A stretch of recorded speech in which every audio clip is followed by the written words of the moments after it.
Hello, this is Melissa Van Zanten. I'm going to share the growth information from IReady Math and Reading for fall and winter 22-23 with you.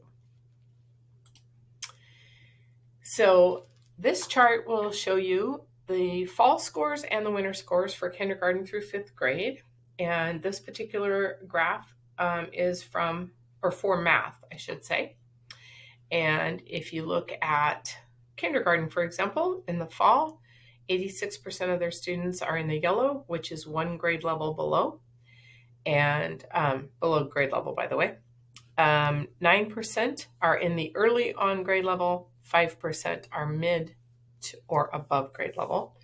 And then by winter time, those scores had changed to 57% one grade level below, 19% on grade level, and 24% at mid or above grade level. And just a reminder, we're looking at this at a district level, not at a school level. So there were 601 students tested across the district in kindergarten, and you can see the total numbers at the bottom of each of the charts or the bar graphs for each grade level. As you can tell that when the students are moving up to first, second, third, fourth, and fifth grade, we have some students who are 2 grade levels below, or some are 3 or more grade levels below if they have a real dark red color.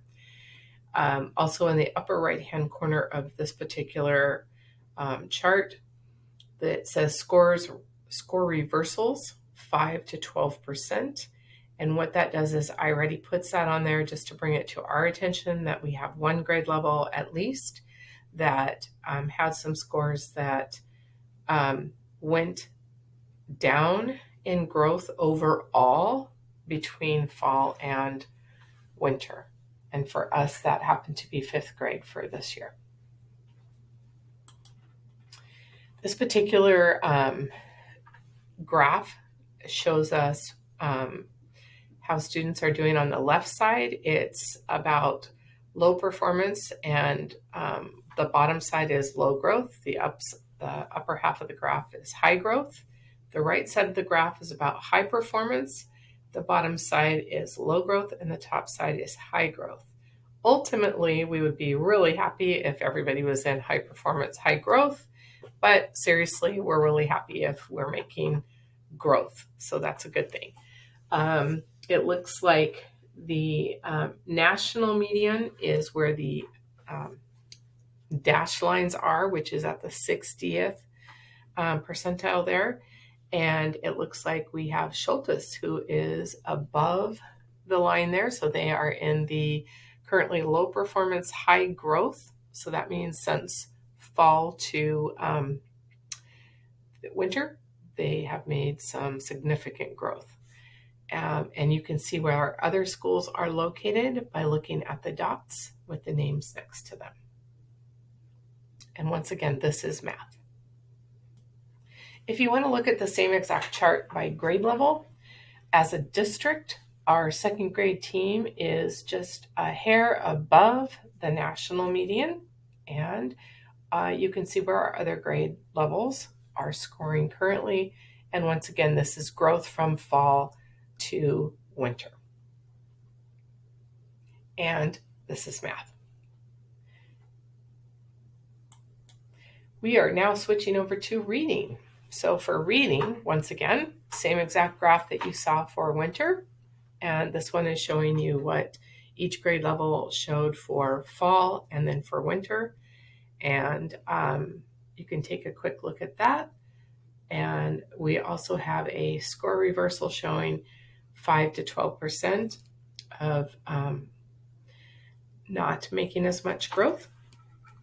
And that still happens to be fifth grade. So got a few struggles there, but just a reminder, those are the students that were not in school for COVID for a while. So we definitely have some students who have done some online learning there. And I think we've proven time and again, our teachers are better instructors in person because our students attend in person. It's much harder when they're at home and not paying attention or even logging on. So we appreciate you teachers. The next slide is our reading scatter chart or graph. And we've got a lot of schools that are performing above the national median. So look at all the work that's happened. This is growth from fall to winter in reading. And we have a couple schools that are in the high performance, high growth section. So Marysville Co-op and Pinewood are in that section.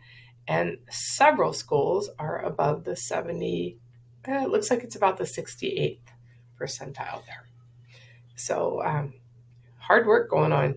Keep up the good work, everybody. My goodness.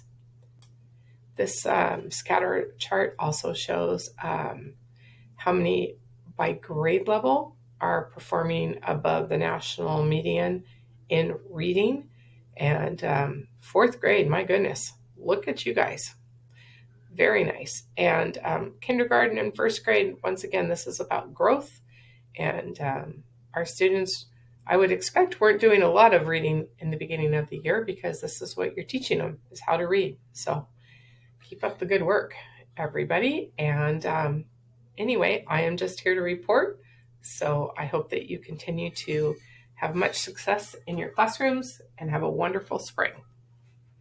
Thank you for attending.